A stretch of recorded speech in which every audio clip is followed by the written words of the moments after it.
मित्रांनो, तुम्ही कधी लाल सोनं किंवा लाल सोन्याबद्दल ऐकलं आहे काय?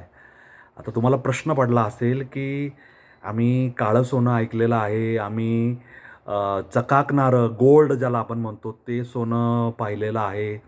त्याच्यानंतर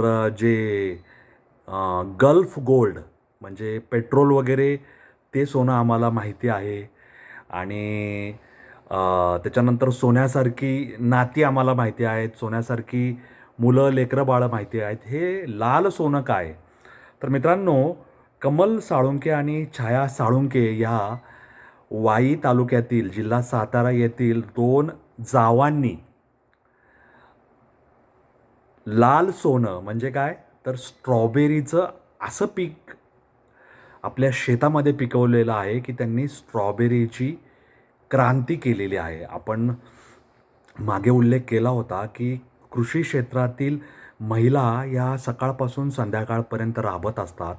मग ते भाकरी थापणं असेल, पाणी भरणं असेल, गुराढोरांकडं पाहणं असेल, शेळ्या, मेंढ्या, कोंबड्या, गाई, म्हशी, त्याच्यानंतर धारा काढणं असेल, शेतात जाणं असेल, खुरपणं असेल, जनावरांसाठी चारा काढणं असेल, गवत कापणं असेल, शेताची निगराणी ठेवणं असेल, यांत्रिक कामं करणं असेल, पीक तयार झाल्यावर किंवा रोपं तयार करणं करणं असेल, काय पाणी देणं असेल, निगराणी करणं असेल, अ, खुरपणं असेल, असंख्य कामं असतात जी महिला पार पाडत असतात आणि ह्या महिलांनी आपल्या शेतीमध्ये कुठल्याही प्रकारचं भीती न बाळगता जे काम 2011 पासून केलेलं आहे आणि 2011 ते 2026 15 वर्षात या 2 जावांनी स्ट्रॉबेरी उत्पादनात स्वतःचा एक वेगळा ठसा उमटवला आहे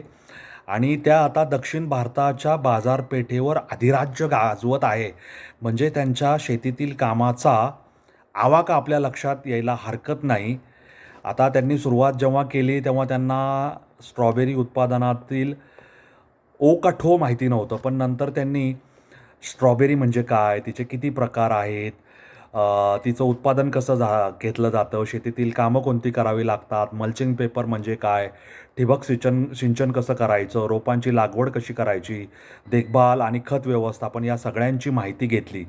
त्यांनी प्रसंगी स्ट्रॉबेरी उत्पादक शेतकऱ्यांना जाऊन भेटून त्यांच्याकडून सगळं समजून घेतलं. YouTubeवरील काही व्हिडिओ पाहिले आणि कामाला सुरुवात केली. आता स्ट्रॉबेरी हे अत्यंत नाजूक फळ आहे. त्याचं जे शेल्फ लाईफ आहे ते अत्यंत काही तासांचं असतं. म्हणजे 48 ते 36 तासामध्ये स्ट्रॉबेरी ही कुजायला सुरुवात होते आणि स्ट्रॉबेरीचं देठ काढलं तर ते लवकर खराब होतं. त्यामुळे स्ट्रॉबेरी हे नाजूक फळ, त्याच्यानंतर निसर्गाचा लहरीपणा, बाजाराची अनिश्चितता हे सगळं सांभाळून त्यांनी शेतात राबायला सुरुवात केली. ह्या उत्पादनातील बारकावे समजून घेतले. या उत्पादनाला जपायचं कसं? औषध उपचार म्हणजे कीटकनाशकांची फवारणी कशी करायची? त्याच्यानंतर पिकलंय कसं? काढणी कधी करायची? मजुरी आणि उत्पादन हे गणित सगळं जुळवायला त्यांना वेळ लागला. पहाटेच्या थंडीपासून रात्री उशिरापर्यंत त्या काम करत होत्या. त्यांनी आनंदाने हे सगळे कष्ट झेलले आणि गेले 15 वर्षाचा त्यांचा हा संघर्षाचा काळ होता आणि स्ट्रॉबेरी उत्पादनामध्ये आज वर्षाला त्या 2.5 ते पावणे 3 कोटीची उलाढाल 2 सख्या जावा म्हणजे कमल असेल किंवा आपली छाया असेल या दोघींनी त्यांच्या संघर्षाची गाथा आपल्यापुढे मांडलेली आहे. याच्यामध्ये त्यांना व्यापाऱ्यांचं काही सहकार्य लाभलं. त्याप्रमाणे त्या काम करत होत्या. त्यांनी स्वतःची साखळी पुरवठा व्यवस्था निर्माण केली. दरेवाडीतून निघालेली स्ट्रॉबेरी आज कर्नाटकमध्ये जात आहे. आंतरराज्य व्यापार त्या हाताळत आहेत आणि ही सोपी गोष्ट निश्चितच नाही. शेतकरी ते ग्राहक ही संकल्पना त्या राबवत आहेत आणि त्यांच्या या कार्याला सलाम करण्यासाठी आपण हा व्हिडिओ तयार केलेला आहे. कारण रविवारी 8 मार्चला आपण जागतिक महिला दिन साजरा केलेला आहे. कमल आणि छाया साळुंखे या वाई तालुक्यातल्या 2 सख्या जावा आज शेतात राबतायत म्हणजे त्यांचे पाय अजूनही जमिनीवर आहेत आणि त्यांची एक नजर भविष्याकडे आहे, की ह्या साखळी पुरवठा सगळं जे कल्चर आहे किंवा सगळं जो त्यांनी एक वातावरण तयार केलं आहे त्याच्यामध्ये त्यांना आणखी पुढचे टप्पे गाठायचे आहेत.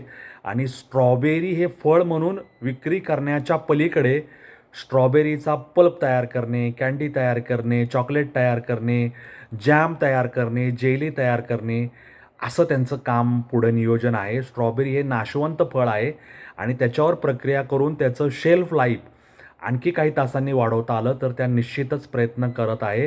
कारण स्ट्रॉबेरी टिकवून ठेवणं हे फार मोठं आव्हान असतं. ते शीतगृहामध्ये जास्त काळ ठेवता येत नाही. पॅकेजिंगच्या, त्याला साठवण्याच्या वेगळ्या वेगळ्या आधुनिक पद्धतीकडे त्यांचं लक्ष आहे.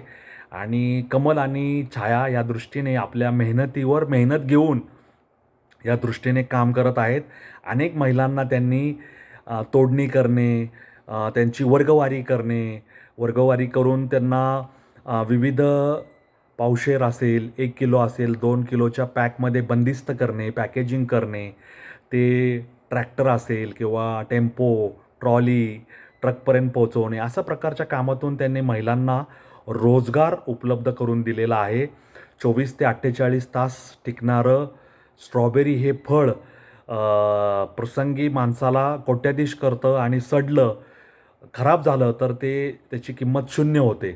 आता आपल्याला माहिती आहे की इराणवर आक्रमण केलेलं आहे अमेरिकेने, इस्रायलने. त्यामुळे अनेक container Jawaharlal Nehru port trust बंदरावर पडून आहेत. द्राक्ष पडून आहेत, अंजीर पडून आहेत, विविध माल पडून आहेत, कलिंगड, टरबूज पडून आहे. आखाती देशांमध्ये रमजानचे उपवास चालू आहे, पण फळं जात नाही आहे त्यांच्यापर्यंत. ह्या फळांचा नाश होतो. ती स्थानिक बाजारपेठेत विकावी लागतात. असंच हाल स्ट्रॉबेरीचं होऊ नये यासाठी स्ट्रॉबेरीला काही वेगळे परिमाण उपलब्ध करून द्यावे लागणार आहेत. त्यासाठी या लाल सोन्याला आपल्याला वेगळ्या दृष्टीने बाजारपेठ आणि काढणी पश्चात किंवा उत्पादनानंतर प्रक्रिया करून त्याच्यावर नवीन काही काम करता येतं का, आणि ते अधिक टिकणारं असं काही त्याचं उत्पादन किंवा नवीन प्रक्रिया केलेलं काही उत्पादन बाजारात आणता येतं आहे का, यासाठी कमल आणि छाया प्रयत्नरत आहेत. लाल सोनं पिकवणाऱ्या या महिला शेती कन्या किंवा शेतीची लेक आणि कृषी कन्यांना आपण सलाम करूया, त्यांच्या कार्याला नमस्कार करूया आणि लाल सोनं समाजाला दाखवून त्याच्यातून आपल्या संसाराचं सोनं करणाऱ्या, शेतीचं सोनं करणाऱ्या आणि काळ्या आईला कृतज्ञता अशा पद्धतीने तिच्या चरणी वाहणाऱ्या ह्या 2 सख्या जावांना आपला नमस्कार, त्यांच्या कार्याला नमस्कार. आणि त्यांनी खरं महिलांचं यश प्राप्त करून सिद्ध केलेलं आहे, सार्थक केलेलं आहे महिला दिनाचं, असं म्हणायला काय हरकत नाही. तेव्हा कमल आणि छायाची ओळख करून देण्याच्या ह्या व्हिडिओला मी इथं विराम देतो. तुम्हाला हा व्हिडिओ कसा वाटला मला कॉमेंट बॉक्समध्ये लिहून कळवा. असेच वेगळ्या वाटेवरचे व्हिडिओ ऐकण्यासाठी, पाहण्यासाठी माझा अनवट वाट हा YouTube channel like, share, subscribe करायला विसरू नका. एवढंच माझं तुम्हाला सांगणं आहे. धन्यवाद. जय हिंद, जय महाराष्ट्र, वंदे मातरम, जय श्रीराम, जय जगन्नाथ, जय सनातन.